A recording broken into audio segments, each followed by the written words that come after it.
Great, guys, you're doing beautifully. Here we go. Please. Ready, and... Oh, your tentacles twisted.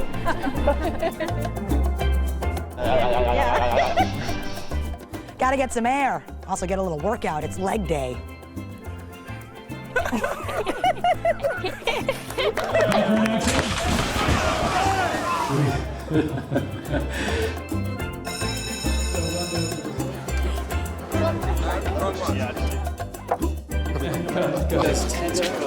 I slammed my GoPro into yours. I was like, ka-ding! Ka-ding, ka-ding!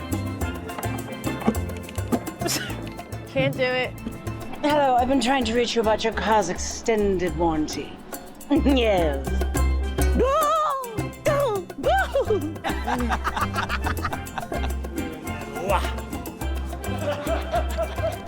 I don't even walk for myself anymore. It's getting pretty bad. You okay, honey? Give her tail back. Take the legs away.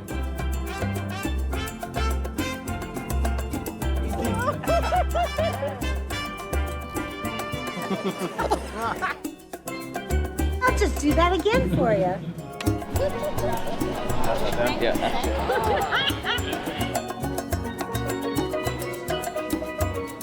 That's one crazy group. Siren sound. Well, I'll do it again. Air is stuck in there forever. Good, good.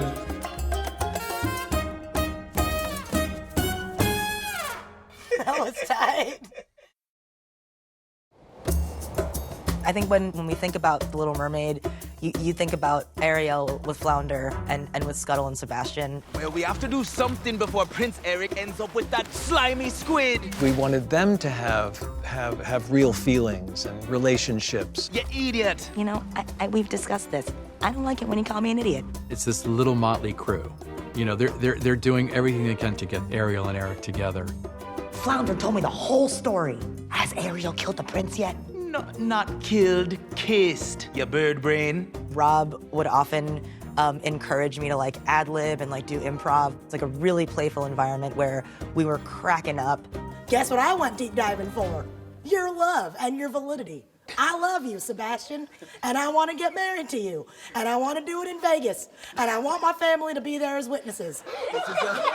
The thing that the three of them share is they all love Ariel so much, and so I think that's the most sort of charming, endearing thing about the adventure that they end up going on. They are risking life and death to save this girl. We gotta find a way to stall that engagement! I really wanted to introduce all of the animated characters underwater in this place where you accept the fact that animals can speak. So we're looking for a way to make it seem very organic and very real. So we created a very beautiful little ledge piece Ariel could swim up to with Flounder, and Sebastian could crawl by and meet. But he also wanted Scuttle to be able to come in and join. And in the first film, Scuttle's a seagull.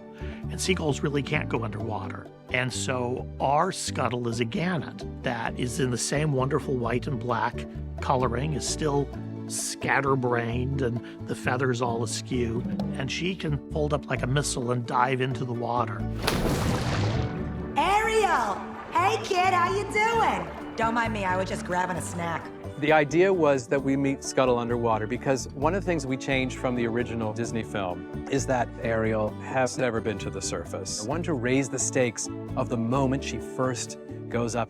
So that's why it was really important that we met Scuttle underwater. Me too, gotta get some air. The crab, Your Majesty. Cool.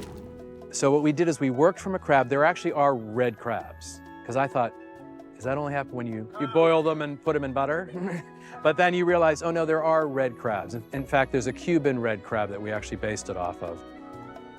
This image we found was one of those crabs where the eyes were actually raised above the shell. And it made him look really worried.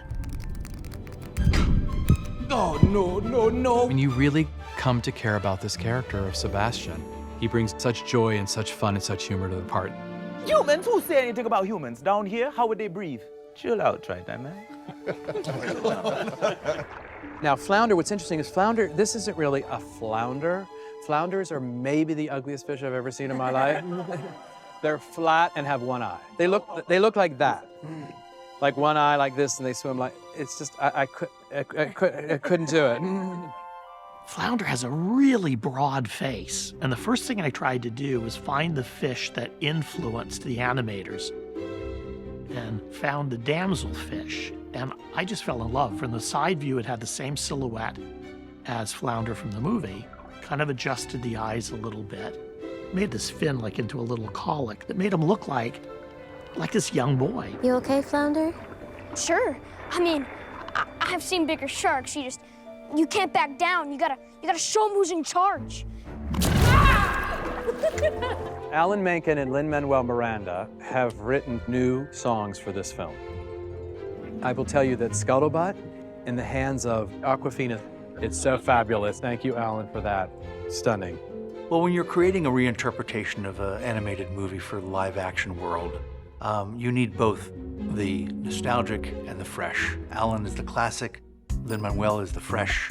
We put them together, you've got something that, as I like to say, reminds you of something you've never seen before.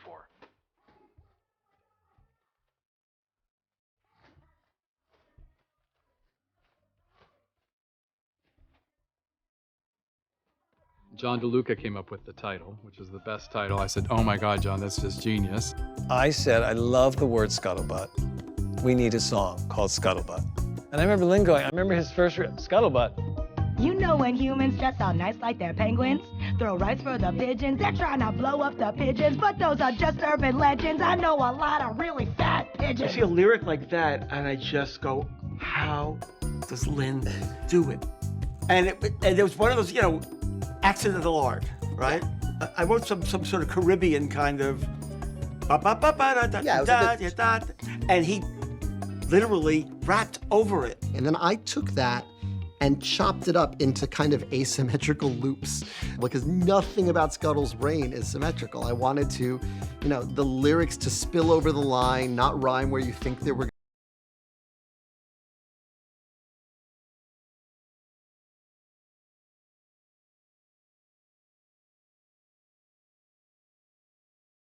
If you gave Scuttle a coloring book, none of the drawings would be inside the lines. So that was the fun of it, was sort of take what Alan gave me and then scribble all over it. And so that's kind of how we arrived at it. My greatest fear is that that song is going to become very popular, and then if I do my concerts, I'm going to have to somehow figure out how to perform it, because I don't think I can get the words out that fast. But I'll find a way. Oh yes, anything goes. Who'd ever guess? Our little Ariel's marriage material. Time for the rice and the dress and the what do you call it? I've been a huge fan of Awkwafina, like back from her rap days. Like her quickness and her capacity to improvise, it's wild. I'm sure most of my takes were wasted because I kept laughing. Let's go, let's go, let's go! We got it! The gossip, the buzz! David is literally the fastest rapper. They kind of do this rap at the end, they butt it a little, and I said, Lynn, we need more of that. And then came in 2 seconds later, just keep going.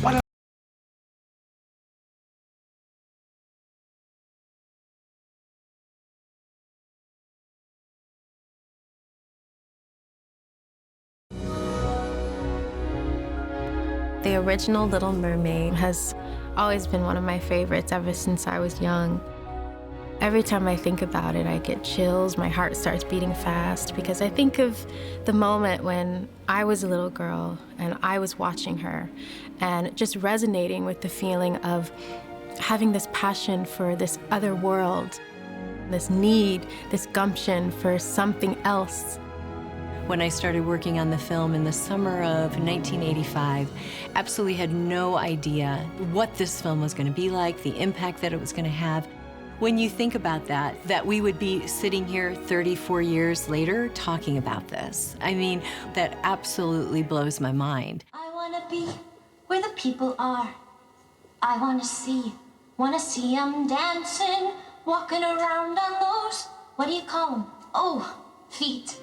Up in your fins, you don't get too far. Jodie is an old friend. I've known her for years, directed her years ago on stage in a wonderful production of Chess, and John DeLuca worked on that as well with me. So we've kind of grown up together, known each other for so many years.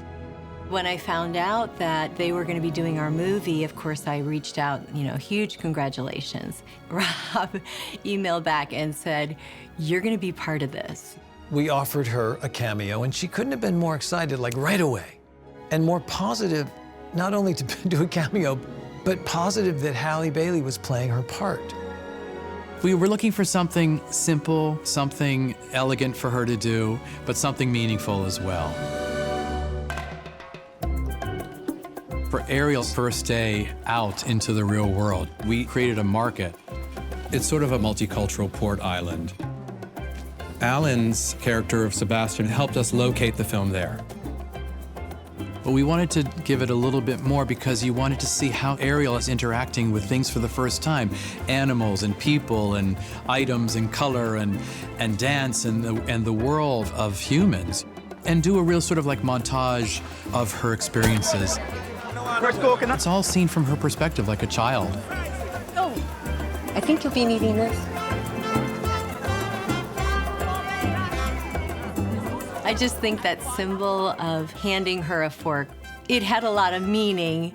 Not only is it kind of funny and it's cute, but it really is like, here, you understand who Ariel is. When she was on set for that cameo, it's like, again, everybody was so excited that they could meet her, and she just greeted everybody like they were family. And that's who Jodie is. So much fun. She's the most kind, genuine person. I loved her version of Ariel. So having her validate me and say, "You're doing amazing, keep going," and kind of pass me the baton was really special. I could do that. Halle Bailey, she has just infused who she is into Ariel, and I think has captured her so beautifully with such tremendous vulnerability. She's just being Ariel. And now I get to share this love of Ariel with a new generation.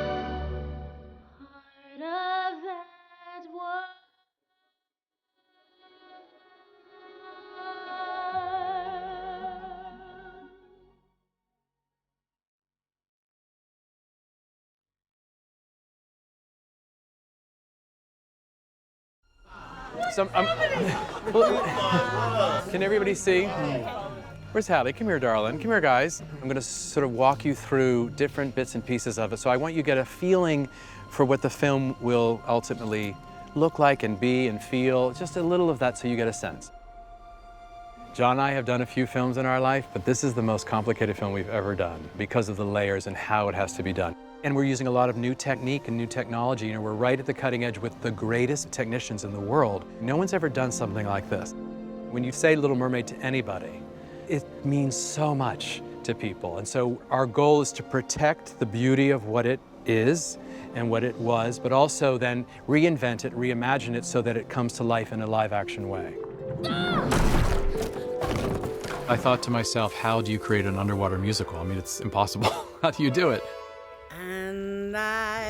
So it was important to go back to the roots of where it came from, and that was the Hans Christian Andersen tale. It's a very dark tale, actually, and it's very much about unrequited love. But there was something very modern about the piece, because it's about a young girl who feels displaced. She goes on this epic journey of self-discovery where she breaks down walls and learns not to be afraid of the other. For me, it felt like an antidote to the world's divisiveness. Also a vital reminder that we're really all one.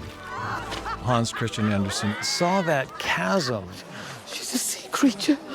That line drawn between people and what keeps people from understanding the other and the fear of the other. You could have been seen by one of those barbarians, by one of those humans. When I first saw the original Little Mermaid, it kind of just catapulted me into this world of wonder and adventure and seeking something greater. I just was so swept up in the movie, and it's probably as responsible for me falling in love with musical storytelling as anything in my life. The film came out a few years before I was born, but it was one of the main films that I grew up with. I saw it actually with Rob. Back in '89, we saw it right when it came out. We were all so excited to see it. It really felt like the resurgence of the movie musical.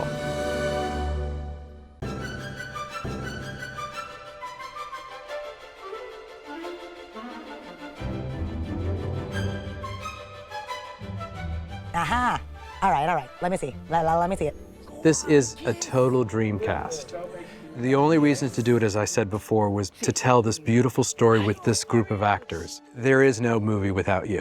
Ariel is such an important character. It was daunting to find this person to play this role because we were asking a lot. That voice is so key to this story.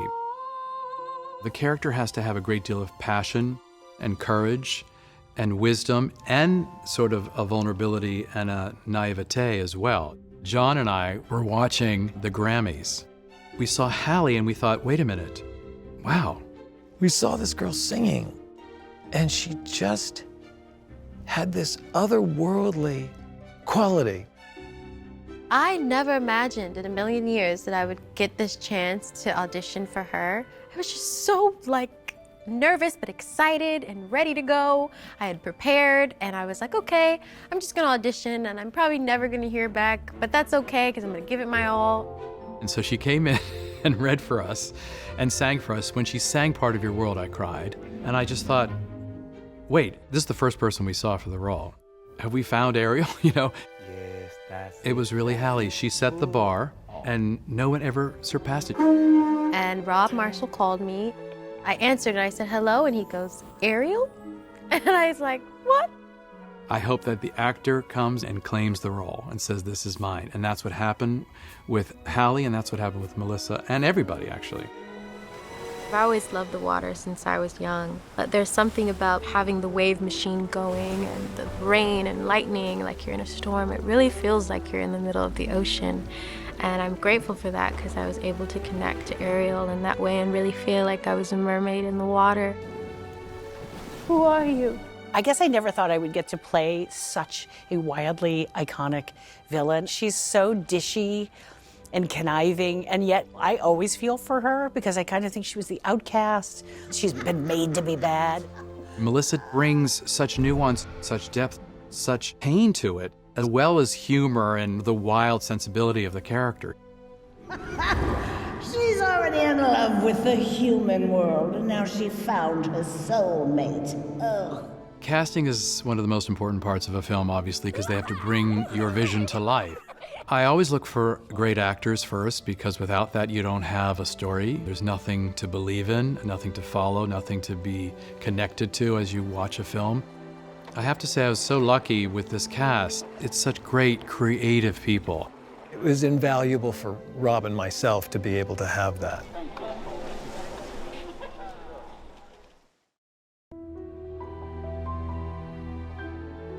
So what we've done is all these characters will be photo real. We have two different worlds. So we have the above world, which is the very real world, and then we have the below world, the underwater world, which is our magical world. We're looking for a way to make it seem very organic and very real. Even though it's underwater and it is a kind of fantasy, he wanted it to feel real, like a real city. So we thought through like avenues and housing for all the mermen and the mermaids. All of that was based on trying to bring a reality, to what was a fantasy set underwater. And it was very important for Rob for everything to come from some sort of a natural heritage, whether it be the sets or with the costumes. Colleen Atwood's costumes on this film are really quite brilliant, and they're designed not only to be beautiful and appropriate to the period, but they have to work in the underwater environment. And I really wanted the Seven Sisters to be from the Seven Seas. It just feels more global, but it also feels more leaning into mythology. We found different fish from different oceans. So we tried to be inspired for each ocean by a fish that came from that ocean. So the design of the tails on the merfolk reflect that. Once again, it was sort of authentic. All the markings are from actual fish. So it wasn't just the sort of cliche tail on a mermaid. This is Javier's costume as King Triton, and I wanted it to look like it could have almost been a shell that they found in the sea and sort of modified to become armor. It can really ruin a performance when something is out of sync. But with these amazing professionals all around, you just sit down on the chair and say, do what you know. That's the gift of being in a movie like this. The quality of the professionals all around is top-notch. Ariel, are you okay? He doesn't even hear me. The way that they have sculpted my mermaid tail, I think it truly reflects the colors of the sea. The iridescent look of it is just stunning. The girl who has everything. Peter Soares-King, our makeup and hair designer, has a phenomenal challenge to recreate the red hair of Arielle, the all-important red hair. Camille Friend came in and helped us with that because we wanted something traditional, we wanted something modern. A wig going over, it just never looked right. It was more important keeping the look of her being an African-American Ariel and not trying to change her. I was just really pleased with Rob and John's decision to keep my natural hair, but also kind of add some loose tresses to it so it's more mermaidy as well. I was really pleased that I got to keep that piece of myself. You belong to me. Ursula, one of my favorite villains. Doing this look, we are guided a bit by the original, but if I just do white hair, it's going to look by hair. I said, I'm going to do all the root shading in a pale pink and grey. And then Rob turned around and said, this is fantastic. I love her. Want to take her out to dinner? Want to take her to the store? Take her to a car wash? It's always fun to do something that's so big as a costume. And that was as big as it could ever be. And it was fun to play with it and get a texture to it. These costumes also have to work physically. They have to work on all kinds of rigs with all kinds of movement and action. Everything underwater is shot not in water. It's what we call dry for wet. We'll be on a blue screen stage with people basically flying. Then all the water will be added, the hair will be added. I feel like I need to rehearse it a lot in order to get it in my blood, in my veins. And so I find that the approach that Rob takes with doing rehearsals a lot before filming really helps me kind of melt into the role, into the character more, and feel really prepared ultimately. When we're working underwater, we will put it on its feet, but on the ground. We play it as if it's a stage piece, so we understand the relationships and what we're playing before the technical part of it takes over. Then the last stage will be putting it in the air. But by that time, we'll know what we're playing. It's so key that the technical aspect of it doesn't lead it. Me coming from the theater, it's all about process. And a movie that's this complicated needs that kind of work, that kind of baking in. So when we get to that blue screen stage work, we'll at least have touched everything. You can't function it We took a multi-step process. First of all, we prevised everything. We did previs animation that calculated and designed and created the entire way that the scenes would play out. And the actors are moved through space in a way that resembles the previs and given to our stunt team and choreography team to work out the movement of how you do it. I've done many films now which have involved a lot of technology, and technology quite often gets in the way of creativity. I really felt that this film needed a more sort of hands-on approach. I had to learn how to simulate like I was swimming in water, and it's like this hip motion that I had to learn to do every day, and it was so fun, but it was also really challenging on your body. Ariel, you have to let go of this obsession with humans. I'm not obsessed. Everybody's saying you're obsessed with Bob. They've said you're obsessed with humans. I'm not obsessed. So, okay. You are under the water, and it's like a constant game of awareness that you are in a place that your body doesn't react the same way that you are used to, because you are not a fish. It's a technique that simplistically you call mantronic, where you're basically using humans to move people around in space rather than computers and robots. They're almost puppeteers in a way. They're helping puppeteer her in space. And they're always responding to her movements, so she's leading the performance, which is the key to making it look realistic. We didn't have to fake it. You just simply were kind of moving in this altered state. You really did have the sensation of just floating, and we just got to feel it as actors. We didn't have to like conjure it. What would I give The most important thing for Rob was to get the performance, which was coming through the face and the upper body, because we were always going to replace everything from the chest down so that we could get that movement through the body that connected to the tail. It was a perfect solution to a very complicated problem.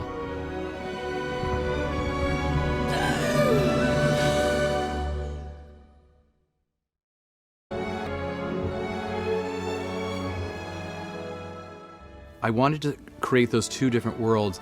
We wanted to create a world that was fantastic, where merpeople could sing and crabs talked. And then we wanted to create a very real world above, which is what Arielle wants. She wants to be part of a very real world. We actually opened the film in the real world, on a real ship with real people. The juxtaposition between those two worlds was the #1 priority to me. We're working with Steve Warner, who I think is the best special effects supervisor in the business. He's built a way of making Eric's ship, which is a 60-ton ship that's 6 stories tall, 163 foot long, not only look like it's moving gently through the water, he's able to make it pitch and almost turn over. So he built the biggest gimbal I've ever seen. Everything you're looking at has been made as it would have been made in the 1830s for a tall ship. It's all been done absolutely for real. And the beauty of that is it's really made the set feel real. I really want the actors and myself to be able to feel it, because I think you have a different performance when you can.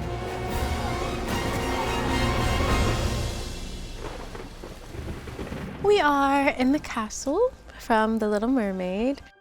What we have here is this lovely dining room that is just so spectacular. I mean, the fact that they were able to make this like this is amazing. It's a real castle. It's stunning. Arielle starts exploring the palace all on her own. And she's drawn to this room, and she opens the doors. And she looks around and sees all the treasures that Eric's assembled from all over the world. And she realizes that this is kind of his version of her grotto. The camera's going to pan up and see this 3-story undulating room with a skylight at the top, which is going to mirror what the audience saw previously going into Arielle's grotto. So if we come to this lovely fountain here, this is where Arielle rips down Vanessa, and they kind of tussle and fight, and they fall to the floor right here. We were really going at each other. A lot of that is not acting, that was real. I have bruises and scratches, all from that day, from my corset jabbing into me, from Halle ripping at this necklace. Ursula scoops Arielle up and ultimately throws her over this bridge here. Eric!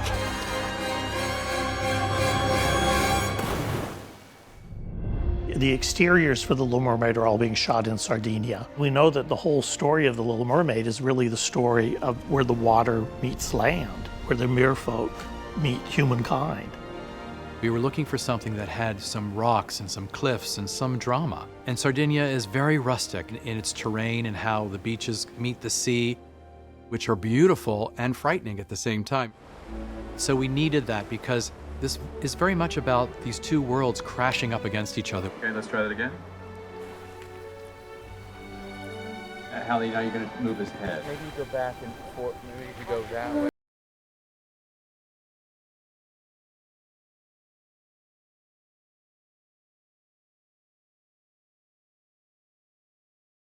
Found Arielle's beach where she rescues him. We wanted to find something that was intimate. We wanted to find a little cove where it could be private and she could have this moment with this human for the first time. When we were in Sardinia doing the reprise of Part of Your World, what was so special about this version is that Rob suggested that I sing it an octave higher than the original. Rob was like, why don't you sing it an octave higher? It has to be grand and passionate. And I'm like, okay. So I ended up belting on this rock in the middle of Sardinia. I'm sure the other island can hear me just belting, but it was so fun. It was such a cool experience. Yet again, John has done something extraordinary with this rocky beach. I mean, when you actually see people from the art department carrying a huge rock and placing it where they want to place it, you just think, okay. This is going to be the fake rock where the dress will be. We're just moving it over. I think Sardinia has this beautiful landscape, but also it's kind of wild, and it tells a story that these two worlds are going to meet. It's in the middle of something that is alive. So this is the big farewell. This scene is the send-off. This is the townsfolk and the people from the village and the people from Prince Eric's world come to the beach to send off Prince Eric and Arielle as they're going off to uncharted waters. And halfway through the scene, the merfolk appear. It's this very moving story about a father learning to let go. And of course, as Triton appears, all the mer people start to appear her underwater world, and finally, the two worlds intersect. And it's tricky. There's 30 people in the water, 30 merfolk who are supposed to look like they're treading water, and there are kids out there, and there are people in boats, and there are 80 people on the shore. This is what Rob Marshall does so well, placing people, blocking scenes, timing everything to music. All of that has to be perfect, and then you can put the camera down. The setting's perfect. The cliffs on the beach, the water's beautiful. To just get Rob's aesthetic of what he wanted to see. It was very important for us. It's like, listen to the water, listen to the other, and it tells a story.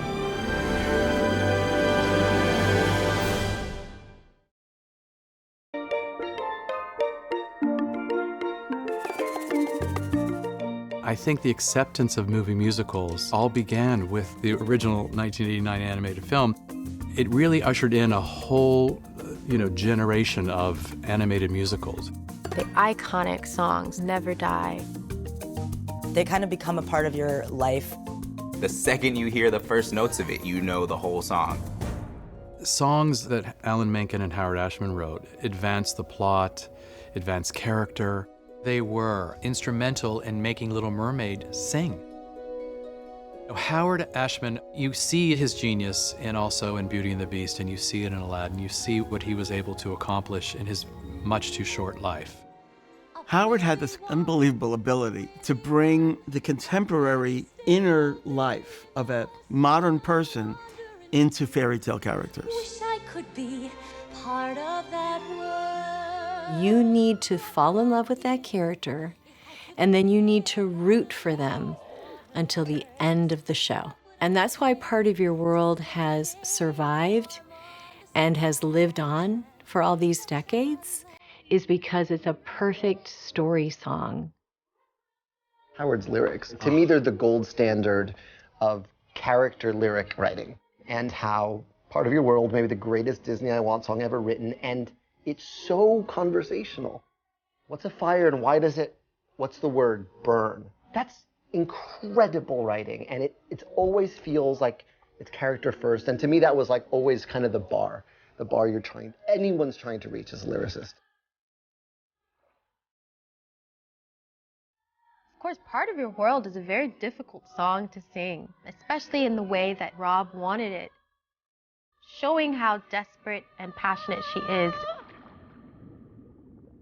When you are approaching these songs that have meant so much to you since you were a little girl and to other people, you're a little bit intimidated and getting to take them on for yourself. It's something so special. Part of Your World. It's the motor of the film. Part of that world. And Halle does it with such depth and such commitment and such passion, it actually takes on a sort of a new life. How do you create new material with this incredible score that already exists? And it was Lin-Manuel Miranda who was the key ingredient, because he loves the original film so much. He also loves Howard's work, and so he wanted to try and write in his voice. I revere that original movie so much. I said, if this movie doesn't need new songs, let's not shoehorn them in. It was really important to find an additional song for Arielle because she only had one in the original film. And we needed to find a way to understand what she's feeling when she first gets to land. Now, the problem, of course, is that she has lost her voice. We knew we couldn't have her constantly hearing her internal thoughts the entire movie, but we thought you could do it through song. And we love the idea of a bit of a montage, though not that much time transpires within the song itself, but a lot happens during it. It was really an inspired song idea by Rob, where in Ariel's entry into the world of land, we get to be there alongside her and be inside her head. She's discovering all these new things, and she gets, wheeled into the castle, and everything's scary and frightening and exciting. In a lot of ways, this song is us getting to experience what does it feel like to stand on two legs for the first time? What is this world that has fish hung on the walls? How do they regard the world I live in? Am I meant to be here at all? It was a melody you'd written, but it was was a waltz. It was a waltz when you started it. Yeah, 1, 2, 3, 1, 2, 3, 1, 2, 3. Yeah. And it became, and then.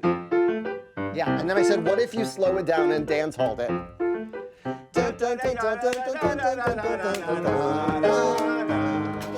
Some women choose this, I guess it's alright. Are my dreams adjusting? I can only say that as I saw our songs come to life in the live action film, with Rob Marshall's direction, with Halle Bailey singing, I remember I said, just bring over buckets of tissues because I was truly weeping.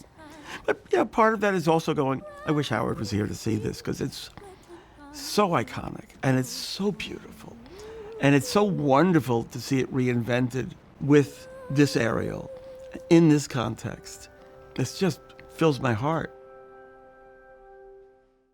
I think everyone on the creative team of The Little Mermaid loved the original animated feature and really do feel it's an honor to bring a live action version of that wonderful movie into being. It just takes your love for our film and transcends to the next level. Well, I'm excited for a new generation to discover the story of The Little Mermaid and how Rob has reimagined this material. It's really inspiring to see somebody be so passionate about their work and so particular about every little thing. This is a classic tale, and it's timeless. And what I love is that people will be able to experience it in a new way, a fresh way, and an epic way.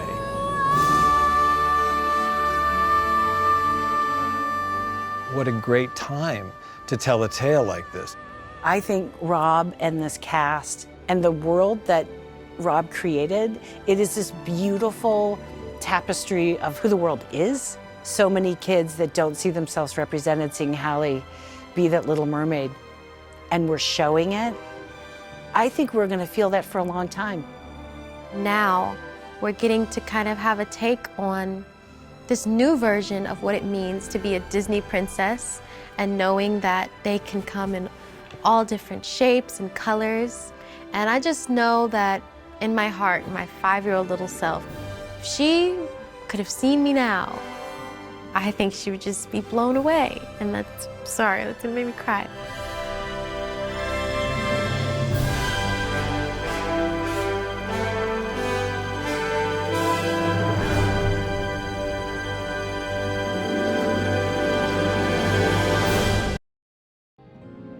Alan and Lynn wrote the most spectacular new song for Prince Eric called Wild Uncharted Waters. We finally get to understand what he wants and what his journey is.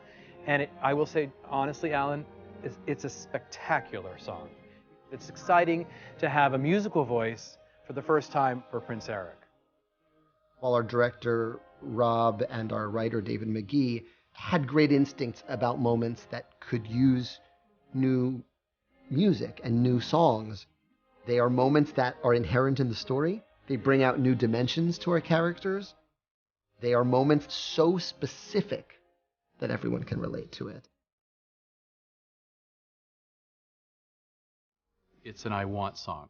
The important thing about an I want song, it's the engine of the piece. What does this character want, and why are we rooting for them? You need a song because he can't do anything else but sing at this point.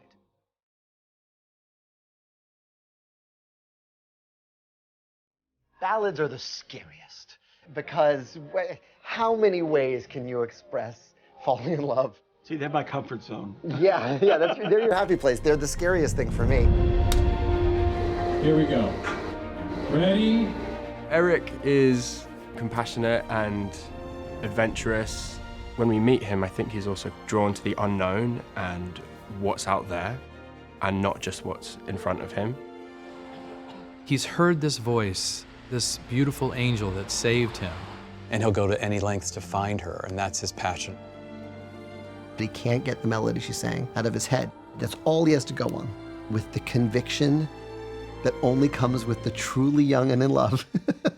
Wild uncharted waters. The sea, yeah. In darkness bound, I had almost drowned till you came around and you found me. It's such a stunning melody. Also, when you're handed a melody like that, you have to earn it. It's a tricky song, too, though, because it has this intensity, but it's internal for him. Yeah, he's trying to figure out how to verbalize what this feeling is. Uncharted Waters was difficult. It was cold, and we were on the rigging of that ship. When I think of that song, I just think of, oh, we put poor Jonah through. But the camera loved him, and his performance was great. If it takes my life, I will finally find you. The music aspect of this has been so extraordinary. Working with Alan Menken has been a dream. I've grown up with his films. He genuinely soundtracked my childhood. We arrived at Air Studio and there was 80, 90 of the best musicians in the country showing up. And again, just thinking, what am I doing here? This is insane. But actually, Halle was there that day, and she's such a professional, and she's so calm that it was great to have her, because she said, it's gonna be fine, you'll be all right. I think this might be my favorite song next to Part of Your World. That is basically a cry out, a calling for Ariel. Where are you? Who are you? And I hope you're there in the open air. There's no map or compass to guide me. I'm a kind of sort of suppressed musician, wannabe singer. So this whole experience for me has been like living a dream. I love this song. I love why he has to sing it and he needs to sing it, because nobody's hearing him.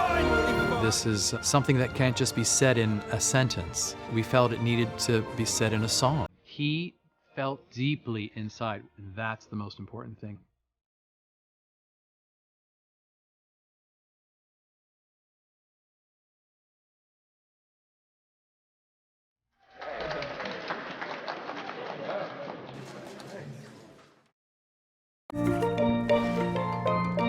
So there's an Oscar-winning song called Under the Sea.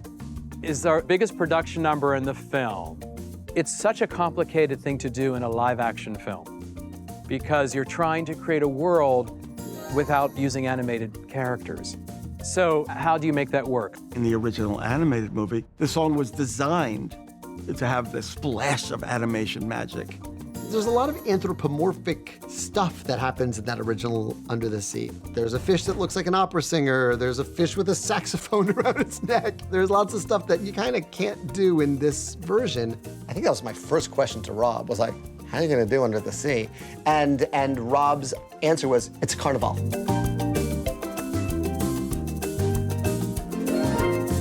Joey Peasy and Tara Nicole created a choreography for these very specific underwater characters and this sort of Caribbean vibe. Even though we're creating them to be fish and creatures underwater, we still need to have some kind of form to work from. So Rob thought, let's get the Alvin Ailey Foundation to help us, and Joey and Tara can work with them in order to get the inspiration for the number.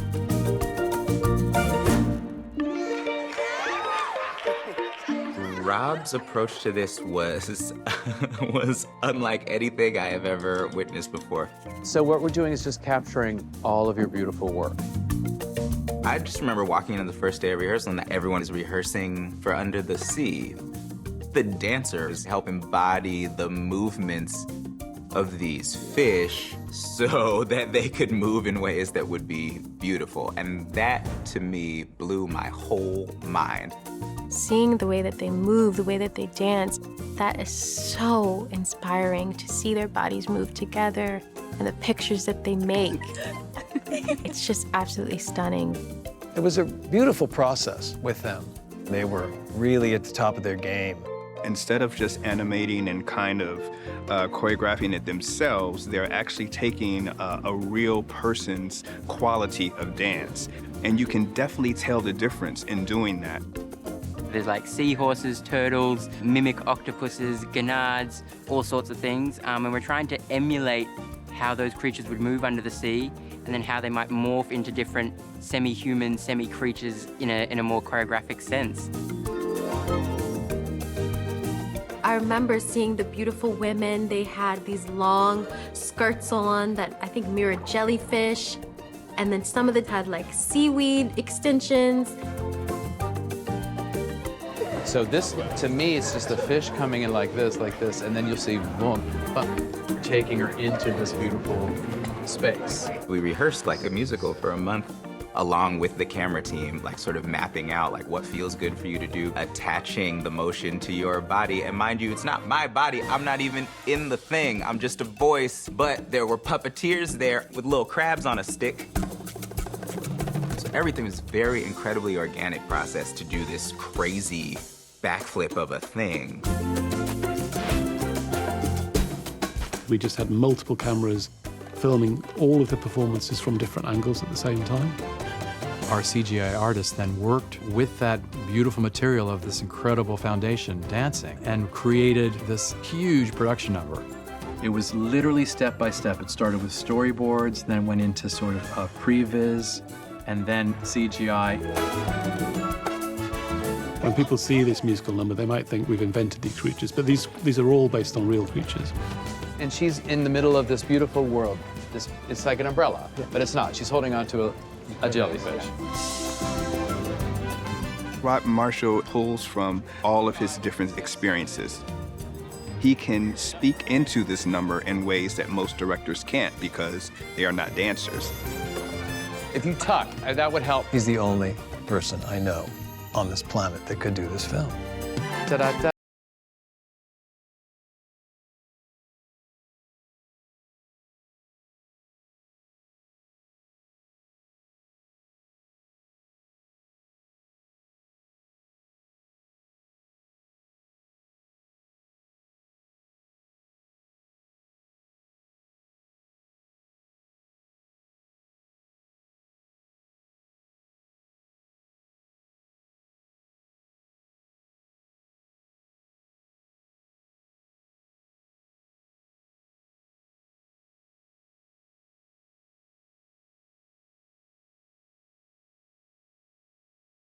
Very good, guys. Beautiful. Thank you.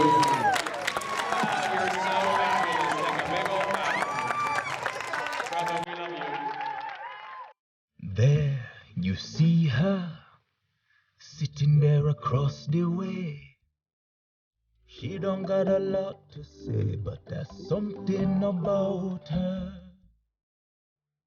And you don't know why, but you're dying to try. You wanna kiss the girl. The Kiss the Girl scene was the first thing we shot, and it was shot not in a lagoon, but in Pinewood, sorry to spoil the illusion. That whole sequence of Kiss the Girl is actually going to also happen on a stage, and it actually works best without water. Basically like you're on the Jungle Cruise in Disneyland, honest to God. You are literally going to be on a little track, fake rowing, and it'll be moving through, and it goes around these little islands. We had to know exactly where we were. So musicalized things are much more difficult because you have to be on certain beats. Because we know how we're going to do it as we film it. And there was a lot that we have to imagine that wasn't there, but there was also a lot that was there, like the beautiful willow trees, and they had a running waterfall that was stunning. Everything above water, we want to be as real as can be for the audience watching and for the actors. So we went into brand new stage 7 at Pinewood East, and we literally filled the stage 3 stories high with a lagoon. We had the palm trees and pine trees that match kind of into Sardinia. We had a beach that they walk out onto with all real sand and boats. Our production designer was there, and we'd say, John, we need the waterfall this much more this way, and we need the tree a little bit here, and then we need this, and it was very technical. We had quite a big space. We had to sort of really try and maximize the amount we could use, the distance they could travel. And then when they broke out of the set into the big lagoon, which is fully digital, yeah, we were just on complete blue screen at that point. There was so much that had to happen on the day that was so technical and felt almost like doing a play, because the way that that boat, for example, was going around was on a set of wheels, and it was pushed by our incredible special effects team, and everyone had to hit their mark at the right time, and it was something kind of moving about it, because everyone was working together to try and get these things exact. So we have our real actors playing Ariel and Eric, but Sebastian, Flounder, and Scuttle are all computer generated, are all digital. So how do you frame up a 4-shot of Ariel and her 3 friends if you don't have anything to look at? Because you're talking to an animated character, a CGI animated character. In our version, it was a puppet, so the actors could relate to something. But we also made sure that we recorded all of those lines ahead of time with our fantastic cast. And action. Aquafina and David were in my ears, so they became like my comfort, my home, and whenever I would hear them, I'd be like, okay, it's gonna be okay. They're imaginary friends, and they're sort of here in a way. Kiss the Girl, it's like such an iconic song, so what do you do with it? You know, you really have to honor the original of it, because that is what it is, and we love that song if it ain't broke, you know?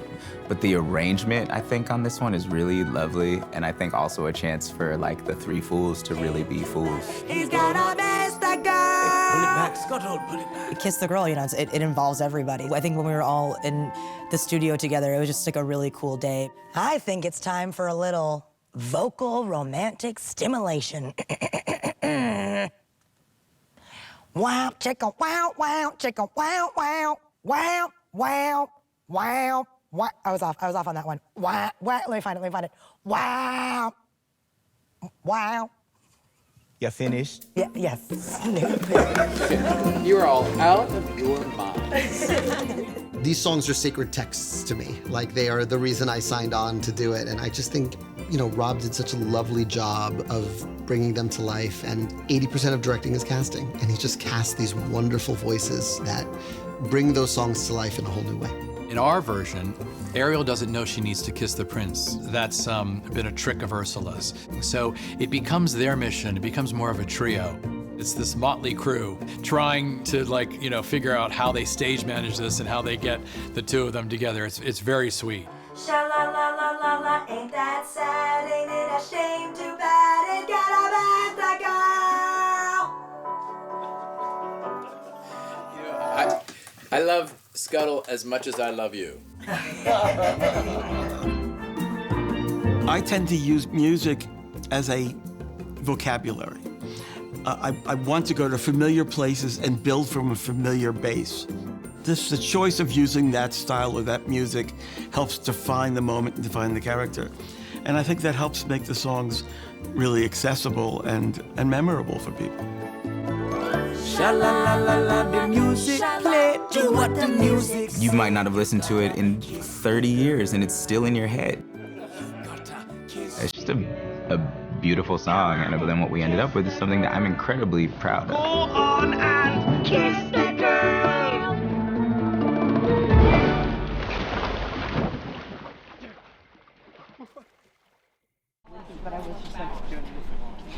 Hello.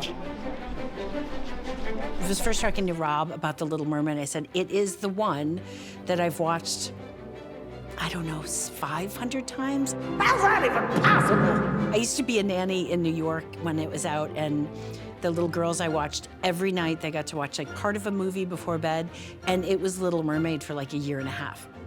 And I realized I've never got sick of it, and I was always like, Ursula is the best. It's like anytime you can love and despise your villains at the same time, I think you're in like a magic spot. That's what I live for. Poor Unfortunate Souls is a classic Disney villain song. And it really sort of launches this story, launches a character's journey. We have this incredible opportunity to understand Ursula and understand why she is who she is and what's happened to her. She's now been driven insane, practically, in this lair of hers. To get to Ursula's lair, I just want you to understand how deep it is in the ocean. Ursula actually lives inside this almost petrified prehistoric whale skeleton that we wanted to be just virtually black inside. Ursula's lair is really just like a collection of all her treasures. It's skulls, it's clams, it's pearls, it's remnants of people that have crossed her. It's dark and murky, and it's a boudoir feel because there's a mirror, and she's using things for makeup, and there's a lushness and a dankness at the same time. So all these underwater sets you see everyone interacting with and swimming through have all been designed ahead of time by the art department. We've actually built the 3D models that were used for all the previs. And when we've got into the rehearsal process, we've actually put on the set, very roughly but full size, the shell that Ursula lives in, her makeup table, all of the potion cabinets. So it's all there for Rob to rehearse with. Melissa loves to move and throw herself, and she wants to do it herself. And I just love that, because that's the only way you can get something good. Something really fresh and exciting. Ursula's movements were, the key word for me was always like slinky and sliding off a bar stool. And so we had all of these amazing, incredible stunt people. There were these kind of like giant movable teeter-totters with 7 people manning them. It was like full-blown running, fully holding on and pulling back and leaning back to like bring us to a halt, spinning. It was a wild thing to watch.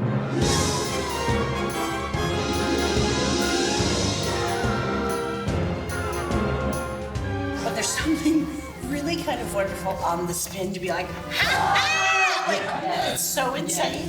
And I fortunately know a little magic. We gave her puppeteers, dancers, to be her tentacles.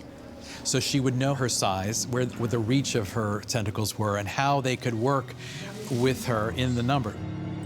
It's like they're part of her, and then we'd have to figure out the bodies through here and there, and then we'd come up with these fun things for them to do, but it really helped.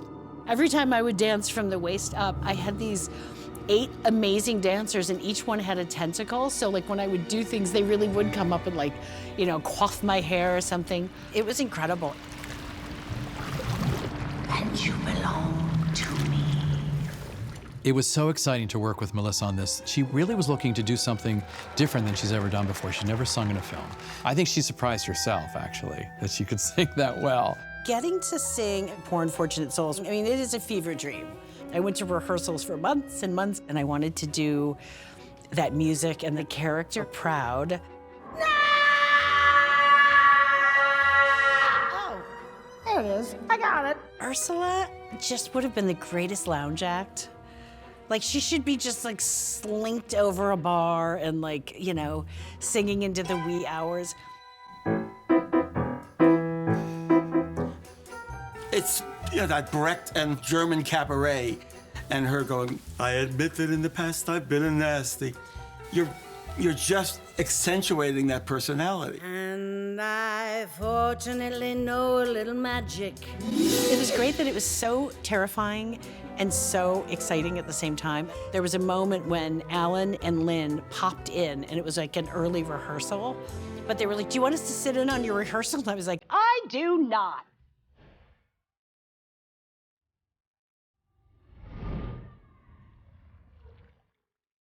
It's like playing with Michael Jordan, like the first time you hold a basketball. I was like, no. Now it's happened once or twice. Someone couldn't pay the price, and I'm afraid I had to rake 'em across the cove. She sings the hell out of it. She's sexy, she's scary. It's just all these different colors and flavors, and yeah, it's awesome. Like the last day when we finally recorded with an orchestra, Rob goes, "That's it, we're all done with singing." And I went, I burst out crying and I was like, I want to go to singing class tomorrow. I don't think I realized or admitted how much I loved the process. I'm a very busy woman, and I haven't got all day. It won't cost much. Just your voice. But she's completely fearless, and she jumped into that role and just made it her own. She's so wild. It's a very full performance. There is such a deep connection to what she's feeling. I don't know, I don't even quite have the words to say thank you, but I feel really lucky, and I hope I'm not cut out. But if I am, it's okay, because I enjoyed the process.